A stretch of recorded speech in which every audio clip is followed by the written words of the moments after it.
Em Nação Dopamina, da doutora Anna Lembeckel, a gente tem logo no comecinho algo que eu achei bem curioso. Eu não imaginava que isso poderia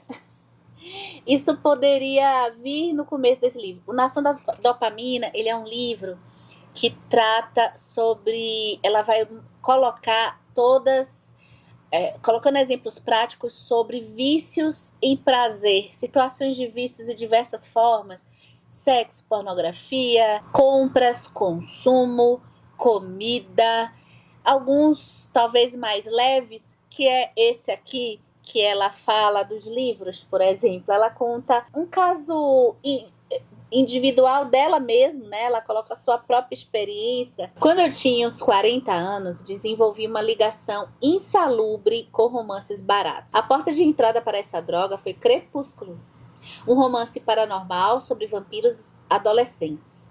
Me sentia bem constrangida por estar lendo aquilo, mais ainda por admitir que estava fascinada pelo livro. A certa altura, as histórias de amor dócil já não satisfaziam, então saí em busca de versões cada vez mais gráficas e eróticas da clássica fantasia de amor romântico. Em resumo, tornei-me uma leitora inveterada de romances estereotipados do gênero erótico.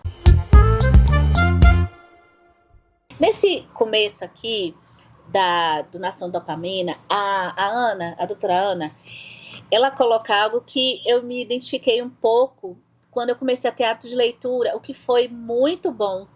Não foi nada danoso, mas eu estava eu comecei pelo gênero de fantasia, eu não tive, como ela relata aqui, por exemplo, de ler um livro do mesmo jeito após o outro. Eu sempre gostei de dinamismo, então sempre variei os estilos, mas eu me peguei num sentido assim de ter, não que isso me prejudicasse, isso até me ajudou a depois mudar os estilos, a ter a confiança que eu conseguia ler uma história tranquila, mas eu ficava numa alvoroço de terminar grandes quantidades de livros, e eu comecei a pensar que, puxa, mas esse estilo que eu tô lendo bastante, e que é uma leitura fácil e ok, porque eu não tinha hábito de leitura, e eu estava conseguindo acompanhar histórias tranquilas, e eu tive aquela zona de conforto, e as histórias começavam a ficar também um pouco repetidas, e eu também já estava começando a ver muito defeito nessas histórias, e eu queria ler outras coisas, mas era tão fácil entrar nesse tipo de história, de romances chamados New Adults, romances de época, que eu ainda leio até hoje, tá? Alguns. Então, aquilo tudo, para ir para outros caminhos e conhecer outros tipos de livro, eu comecei a perceber essa coisa do prazer na literatura, que quando a gente muda o estilo, no começo a gente tem um pouco de desconforto. Sim, o papo de hoje é sobre romances de cura. Eu vou fazer um caminho de uma conversa rápida que tem aqui. Seja bem-vindo ao Mini CCL, nova série do canal Comparando Livros de 2025, que a gente vai jogar um assunto, a gente vai trazer vários livros, várias passagens, vai fazer um caminho aqui que está longe de ser um caminho definitivo, para a gente estimular um debate sobre livros, sobre temas e sobre leitura do ponto de vista geral aqui no canal. No livro Pais e Filhos, do escritor russo Ivan Turgenev, a gente tem aqui uma das primeiras histórias em que a gente percebe a distância, a dissonância que, a partir da ascensão do capitalismo, começa a acontecer entre pais e entre filhos, em gerações de 30 anos de diferença, de 40 anos de diferença, até pelas mudanças na economia. Esses jovens começam a sair da região que eles moravam e começam a ter ideias diferentes dos pais. Nos dias de hoje, a gente chega no livro, esse aqui eu mostro bastante, é a minha referência que eu volto para consultar, da Twenge, que é a referência para a gente entender que essa dissonância parece que está aumentando com menos diferenças de idade. Eu lembro que quando eu era novinha, a gente sempre queria meio que ser mais velha, e parece que isso um pouco se inverteu. E olha que eu não estou numa distância muito grande da geração Z, que é a geração mais jovem e estudada. Por quê? Porque lá a gente queria ser adulto logo, né? A gente queria dirigir logo, a gente queria sair da casa dos pais logo.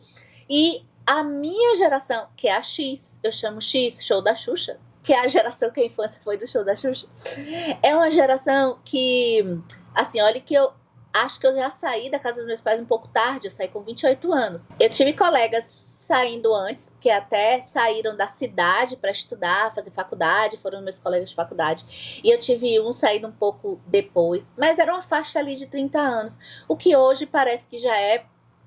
Muitos saem de casa com 40 e alguns até não saem. Enfim, todas essas questões ligadas à independência, a ser adulto, temos aqui nas gerações. Onde eu quero chegar é que é o seguinte, essas gerações, para a gente pensar em termos de estilo de leitura e pensar nas estruturas sociais dessas diversas passagens. Quando eu comecei a ter hábito de leitura, existia um estilo de leitura que estava bombando, e aí eu comecei a ver com um certo desconforto, embora eu tivesse lido livros que eu tenha gostado bastante, que era o tal Ciclite. O Ciclite, ele era assim considerado, não sei se esse tipo permanece até hoje, mas na época era comentado assim, e que era direcionado também para um público jovem, jovens adultos, que tratavam eminentemente de dramas ligados a doenças terminais. A perda e o sofrimento e, de uma certa forma, um desenvolvimento, um reestabelecimento e um amadurecimento estavam dentro das pautas do Ciclite. 2 que eu li que eu gostei, A Culpa é das Estrelas, por exemplo, John Green.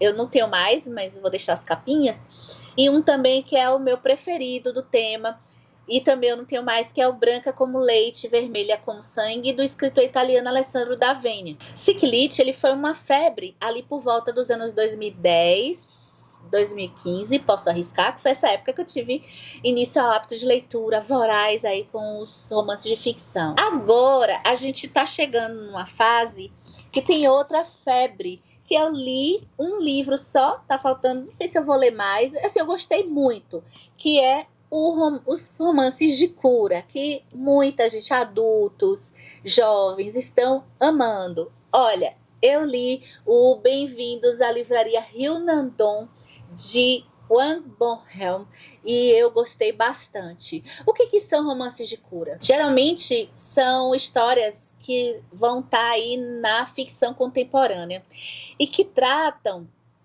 de personagens que estão com alguns dramas mexidos, com alguma situação de sofrimento e que vão passar por uma trajetória de autodescoberta, de reflexão espiritual e de reestabelecimento de vida. Normalmente os romances de cura, eles abordam crises existenciais, eles abordam formas de lidar com sofrimentos psíquicos. Eu noto que a questão dos sofrimentos psíquicos estão bem, para a literatura contemporânea, está muito em voga, e não é à toa, porque a nossa realidade, eu acho que está vivendo, talvez, eu estou aqui arriscando da minha cabeça, uma consequência aí da febre pelo Ciclite, mas a questão é que é gostoso realmente entrar nessas histórias que elas tratam de temas, de dramas, elas tratam de luto, de perdas e de sofrimento humano, só que ela é colocada de uma forma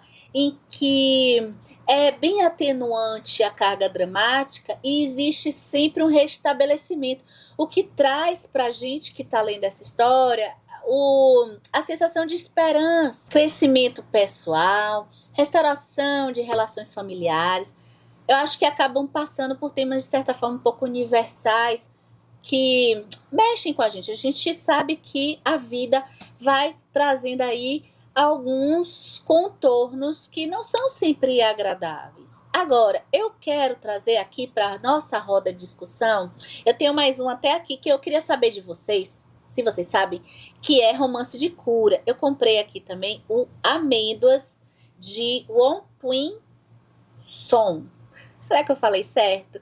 É romance de cura também, mas a questão dos romances de cura que eu quero trazer aqui Como que vocês vão em direção, para a gente pensar, né? Como que a gente vai em direção àqueles romances que a gente sabe que a gente não vai ter nenhum desconforto?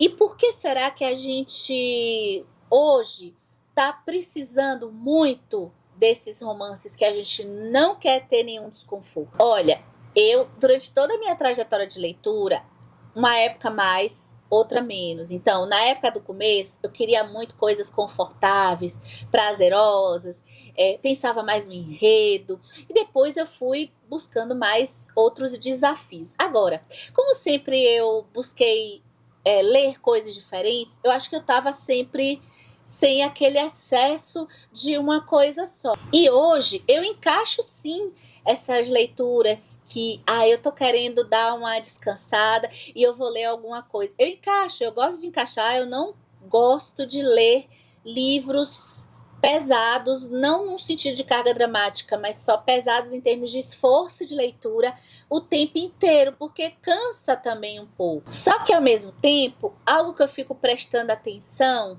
com a sensação para a gente jogar aqui na roda, é muito o que o Heidt vai falar em A Geração Ansiosa, livro que eu li em 2024, vocês acompanharam aqui no canal, saiu ele nos melhores do ano.